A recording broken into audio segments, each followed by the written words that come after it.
감사할 수 있는 사람이라는 제목으로 추수감사 말씀을 전하도록 하겠습니다. 감사할 수 있죠.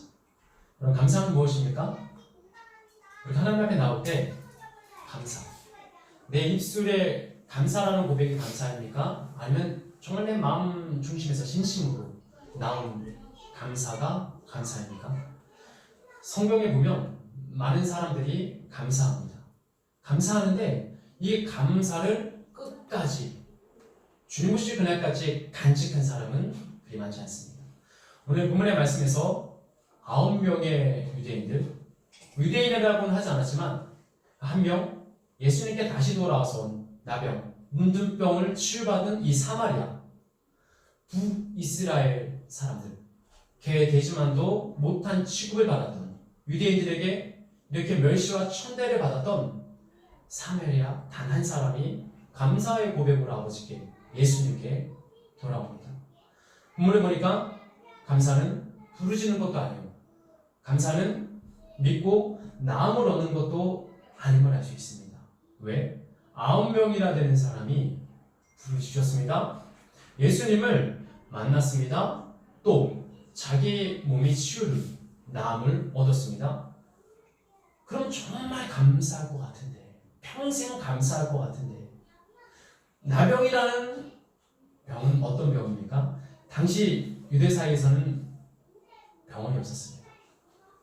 의사도 해결할 수 없는 다른 멀리 떨어진 산이나 골짜기 숨어 살 수밖에 없는 이 사람들, 그 산이 무너지며 외로움과 고통 속에 살아가는 사람들, 정말 나병 하나 나으기만 하면은 평생 예수님께 감사하면서 살아갈 텐데, 그런데 감사하는 자, 돌아와서 예수님께 무릎 꿇어 하나님께 큰 소리로 영광을 돌리며 예수님께 무릎 꿇어 감사하는 자는 이 사마리아 사람 한 사람이었습니다. 우리가 하나님 앞에 나아갈 때 우리의 소망은, 우리의 간구는 무엇입니까? 우리가 하나님 앞에 감사할 수 있는 자는 하나님께서 하시는 일들을 아는 자, 믿는 자, 붙드는 자입니다. 오늘 이 사마리아 사람, 병에 들려서, 육신의 병에 들려서 죽어가던 이 사마리아 사람, 주의 말씀을 들었고 믿고 끝까지 간직했습니다. 출애굽기에 보면은 10가지 재앙이 등장합니다. 피, 개구리, 이파일, 우박, 장자의 죽음까지 10가지 재앙이 등장합니다. 근데 예수님께서 이 이야기들을 전하시고 또 우리도 역시 이 말씀에 대해서 잘 알고 있습니다. 하나님께서는 왜 이 재앙들을 통해서 우리를 가르치시며 우리를 이끄실까요? 이 재앙들 가운데 말씀을 보면은 분명히 우박이 내릴 것이다. 곧. 그리고 가축들과 집안에 있는 것들이 죽어나갈 것이라는 것을 모세를 통해 바로에게 전했습니다. 말씀을 들었을 때 이스라엘 백성들은 고센 땅에서 자기의 가축과 종들을, 소유들을 집 안으로 들여놨습니다.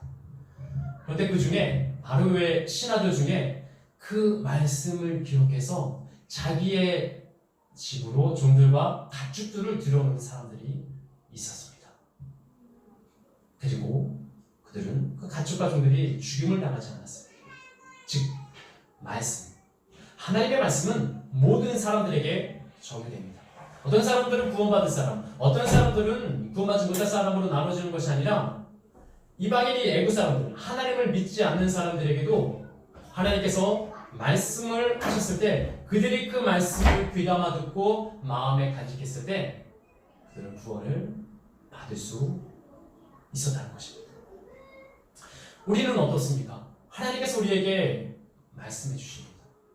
그런데 보는 이 성경 말씀을 붙들지 않고서는 하나님께서 우리에게 말씀해 주시는 것을 깨달을 수 없습니다. 그런 사람들은 말씀해 주세요. 또 요즘에는 유행으로 하나님 음성 듣기라는 또 이런 주제를 가지고 많은 또 말씀들이 있습니다. 정말 하나님의 음성을 들을 수 있는 사람은 소수입니다. 그러나 하나님은 하나님의 말씀, 성경을 우리에게 주셨습니다. 하나님의 말씀을 이 성경을 읽고 보고 붙들고 있으면 하나님께서 이 성경으로 우리에게 말씀해 주십니다. 사무엘에게 말씀으로 말씀해 주셨던 것처럼 우리에게도 말씀으로 말씀해 주십니다. 제가 목회자라고 해서 어떤 선교사라고 해서 그 말씀을 들을 수 있는 특별한 특권이 있어요가 아니라 하나님은 말씀으로 모든 사람에게 말씀해 주시지만 그 말씀을 깨닫지 못하면 아무 소용이 없습니다. 이스라엘 백성들은 그 말씀을 들었습니다. 출애굽기 14장 4절 말씀에서 내가 여호와임을 그들에게 알게 하기 위함이다 라고 했습니다. 그러니까 단 한 번 모세가 가서 하나님께서 나가게 하신다 라고 그렇게 쉽게 나갔으면 참 좋았을 텐데 너무나 어렵게 나갑니다. 오히려 이제 우리가 광야에 가서 제사를 드린다고 하니까 바로가 집을 주지 않으며 일을 할 수 없게 더 고되게 합니다. 우리가 하나님께 명령을 받고 말씀을 받았을 때 좀 순탄하게 편하게 모든 일들이 이루어졌으면 좋겠는데 하나님께서는 그 일들을 쉽게 하시기보다 우리가 강한 믿음, 흔들리지 않은 믿음, 하나님 안에 있기를 더 바라시는 것입니다. 만약 우리가 단 한 번의 기도로 우리의 모든 바라는 대로 원하는 대로 하게 되면은 하나님은 어떤 분이십니까? 하나님을 이용하는 분. 하나님은 요술의 분입니다. 하나님은 요술의 분 아닙니다. 하나님은 하나님의 뜻대로 우리들을 인도하시는 분이십니다. 우리가 무엇이기에 하나님 앞에 우리가 무엇이기에 우리의 중심으로 우리의 마음으로 하나님을 그렇게 조종할 수 있겠습니까? 시편 9편 10절 말씀에 여호와를 아는 자는 여호와를 의지하려니 여호와를 가까이 하는 자에게 여호와를 찾는 자에게 가까이 하신다는 말씀이 있습니다. 여호와를 아는 자는 여호와를 의지하는 자입니다. 어렸을 때부터 믿음 생활하고 오랜 기간 동안 교회에 다닐수록 우리는 하나님을 잘 알고 있다고 생각합니다. 어렸을 때부터 들었던 그 말씀들을 우리가 정리해보면 난 믿음이 있어. 난 하나님을 의지해라고 얘기하지만 알고는 있지만 정작 중요한 순간에는 하나님을 의지하지 않습니다. 하나님은 좀 부담스러워합니다. 하나님, 내가 하나님을 너무나 잘 알고 있고 나는 구원받을 것까지 너무나 잘 알고 있는데 하나님을 의지해야 되는 그 순간에 하나님 잠시만요. 자, 이 순간에는 좀 계산을 좀 해봐야 되겠어요. 하나님 지금 이 순간에는 좀 따져봐야 되겠어요. 내가 하나님을 의지하긴 하는데 내가 알고 있긴 있는데 지금은 제 판단이 더 정확한 것 같아요. 그러나 하나님께서 우리에게 그렇게 말씀하십니까? 그렇게 말씀하지 않으십니다. 시편 9편은 다윗의 고백입니다. 다윗의 고백. 내가 여호와를 압니다. 여호와를 안다는 것은 여호와를 의지하는 것. 여호와를 찾아야지만이 우리를 가까이 하십니다. 하나님, 내가 예배 드렸으니까 하나님 알아서 나와 함께 해주세요. 천만의 말씀입니다. 하나님, 저 기도했으니까 말씀 읽었으니까 나 구원 받은 걸, 나 천국 갈 걸 아니까 하나님 함께 해주세요. 그런데 오늘 이 시편 9편 10절 말씀에서는 그렇게 얘기하고 있지 않습니다. 내가 여호와를 알고 의지하오니 내가 주를 찾습니다. 그러니 나를 가까이 하여 주시옵소서.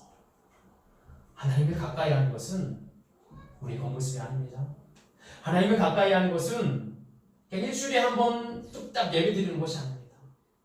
주일에는 예배 드리는 척 할 수 있고 믿음 있는 척 할 수 있지만 내가 주중에 직장에서, 가정에서, 삶의 현장에서, 학교에서 나의 모습은 어떻습니까? 정말 내가 마음의 중심으로 하나님을 사랑합니까? 아니면 하나님, 6일은 내 마음대로 살게요. 그런데 주일은 좀 더 거룩하게, 깨끗하게 살게요. 우리의 마음은 어디를 향하고 있습니까? 하나님을 온전히 소망하지 않으면 우리는 하나님 안에 바른 믿음으로 나아갈 수 없습니다. 하나님께서 우리에게 그렇게 말씀하십니까? 주일은 나의 날이니까 주일만 예배드리는 척, 믿음 있는 척하고 주중에는 너 마음대로 살아라 라고 그렇게 말씀하고 계십니까? 성경은 적어도 그렇게 이야기하고 있지 않습니다. 하나님의 사람은 항상 순간순간 하나님과 동행하는 거지 그 예배 드렸으니까 이곳에 하나님께서 함께 하시니까 예배 함께 하시는 예배, 기뻐하시는 예배가 아니라 내 삶으로 순간순간 항상 하나님을 생각하며 의지하며 그렇게 나아가는 것입니다. 우리의 소망이 하나님께 있어야 됩니다. 그 9명의 나병 환자들의 9명, 물론 그 10명의 소망이 무엇이었습니까? 병이 좀 나았으면 좋겠다. 이 10명 하나처럼 모두 다 병이 나았으면 하는 소망을 가지고 있었습니다. 그러면 그 소망으로 하나님께 더 나아가야 되지 않습니까? 근데 자기의 소망이 이루어지자 예수님 다 나았어요. 이제 됐어요. 그리고 자기의 삶의 터전으로 자기의 가족들에게 그렇게 보고 싶었던 그 가족들에게 나아가 버립니다. 그런데 단 한 사람, 이 사마리아 사람의 소망은 무엇이었습니까? 물론 병을 낫는 것도 있겠지만 가장 중요한 것은 예수님께 나아가는 것이었습니다. 우리가 바라는 것이 있고 소망하는 것이 있습니다. 그런데 이 소망이 하나님께서 원하는 소망이 아니라 내가 바라는 그 소망이 완성이라면, 끝이라면, 종착역이라면 우리는 하나님께 기도해서 받고 우리는 다른 데로 도망갈 것입니다. 우리의 소망은 예수 그리스도야. 우리의 소망은, 우리의 바람은 하나님께 있어야 됩니다. 그래야지만이 하나님 안에서 우리가 구하고 얻으면 감사할 수 있지, 하나님 밖에서 하나님 내 소망이 이루어지는 것이 내 믿음의 끝이에요, 종착역이에요, 여기까지예요 라고 하면 우리가 하나님께 아무리 구해도 그 구하는 게 그것은 믿음으로 나아가는 것이 아니라 하나님께 멀리라는 것입니다. 우리의 모습은 어떻습니까? 우리의 소망은 어디에 있습니까?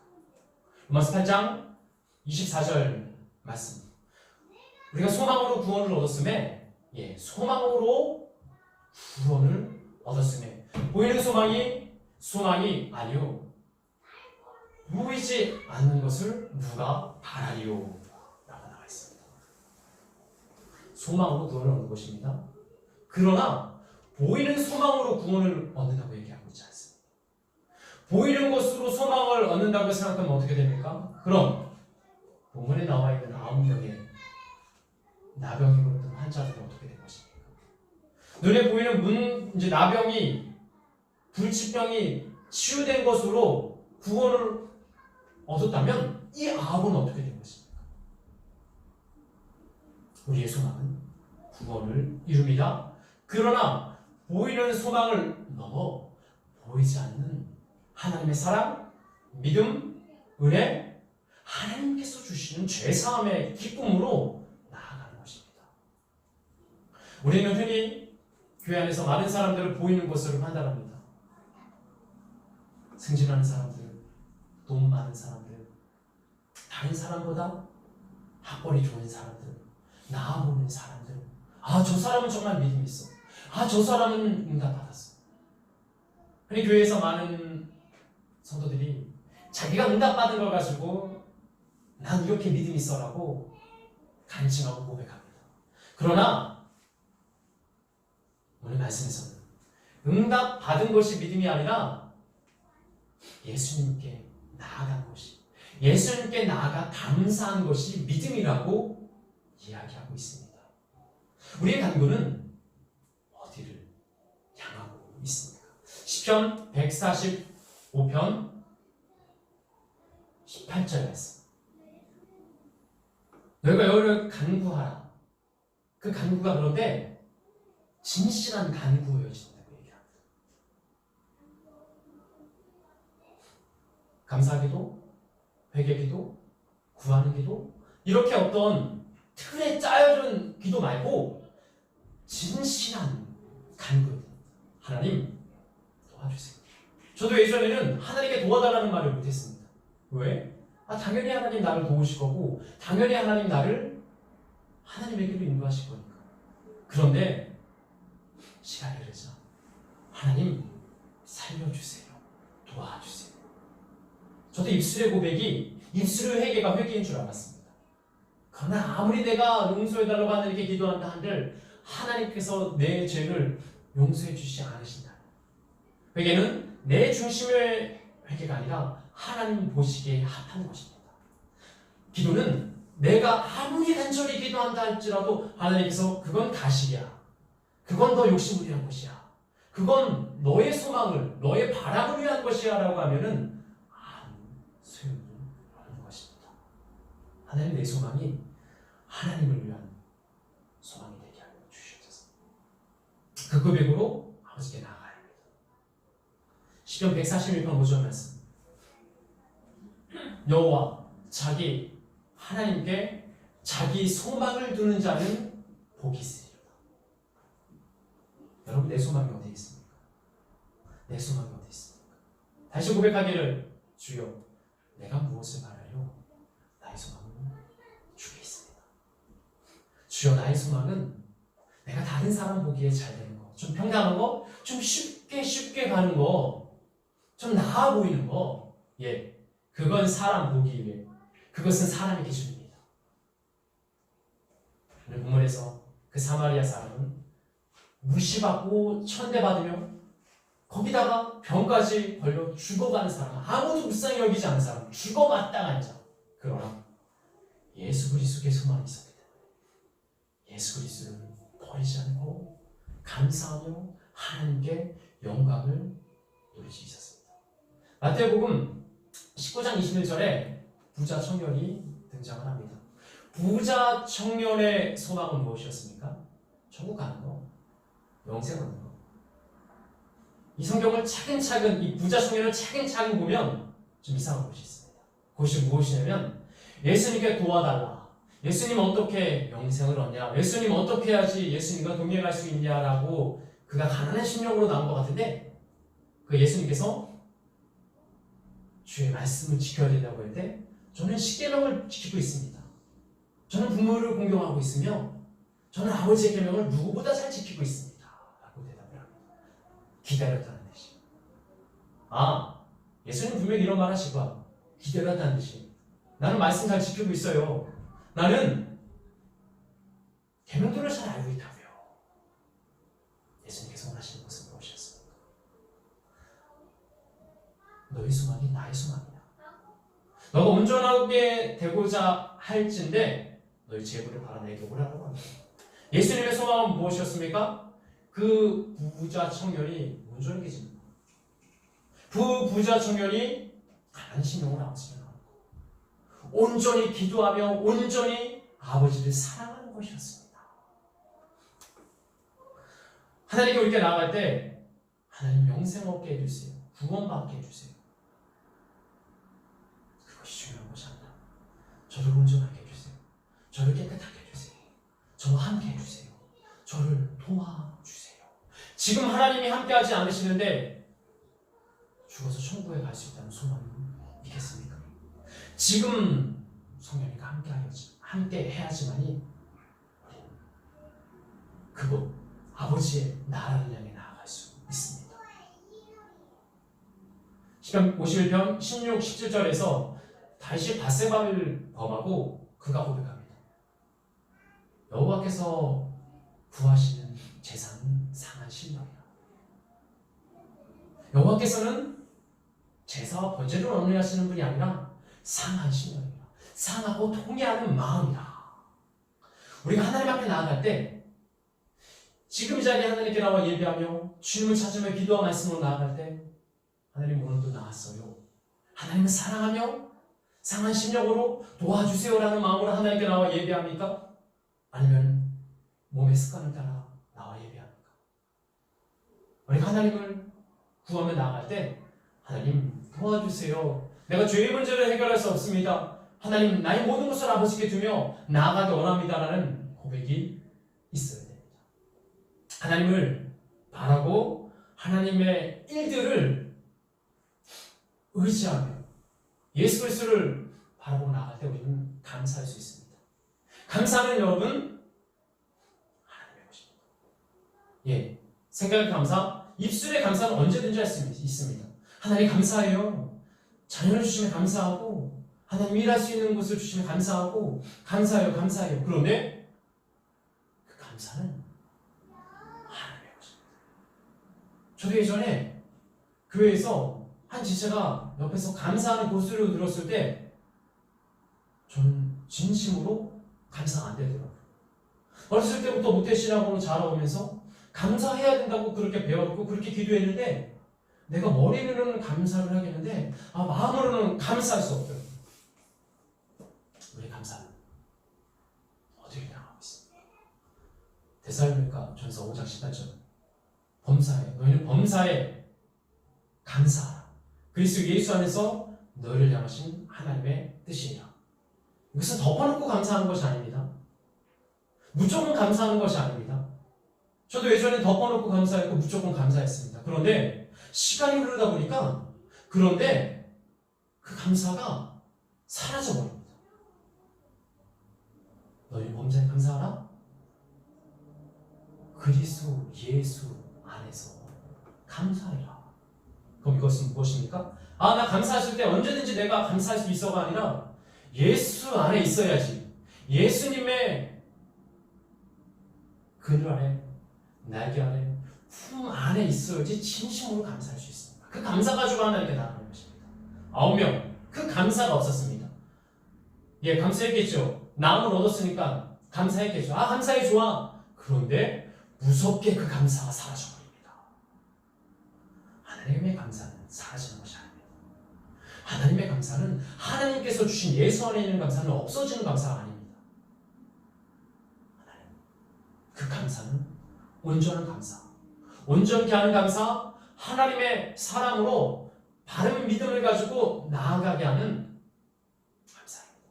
시편 107편 1절에서 여호와께 감사하라. 그는 선하시며 그 인자하심이 영원하리로다. 예수님의 말씀은 어떤 한마디도 억지로 하는 것이 아닙니다. 우리는 억지로 할 수 없지만, 우리는 감사할 수 없지만, 우리가 하나님 안에서 하나님의 영으로 말미암아 하나님이 함께하여 주셨을 때 우리의 마음의 진심의 고백에서 그는 선하시며 그 인자하심이 영원합니다 라고 고백할 수 있습니다. 우리는 어차피 죄의 몸을 가지고 이 자리에, 이 세상에 나온 사람입니다. 그 누구도 태어날 때부터 감사할 수 있는 사람은 단 한 사람도 없습니다. 우리의 본성은 불평, 불만, 판단, 악한 마음들입니다. 시기, 질투입니다. 그런데 그 순간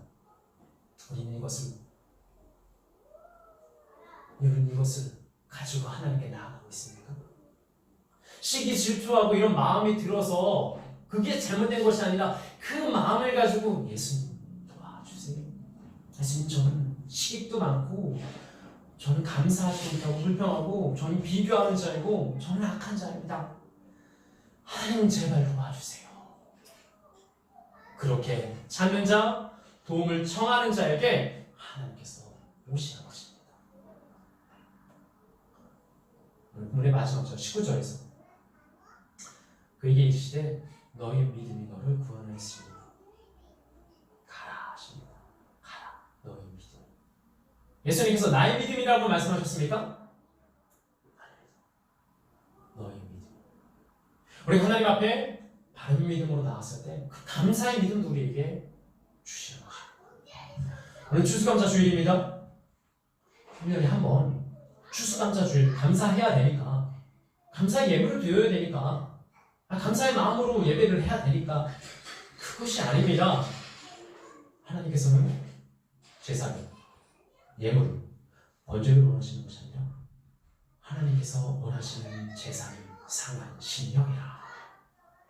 이 사마리아 사람, 무시받는 자, 천대받는 자, 그가 고통 중에 사는 사람이었지만 상한 심령으로 예수님께 나갔을 때 그는 그 몸을 치유된 것을 넘어 예수 그리스도를 소망하고 사랑하기 때문에 예수님께 믿음이 있다 인정을 받을 수 있었습니다.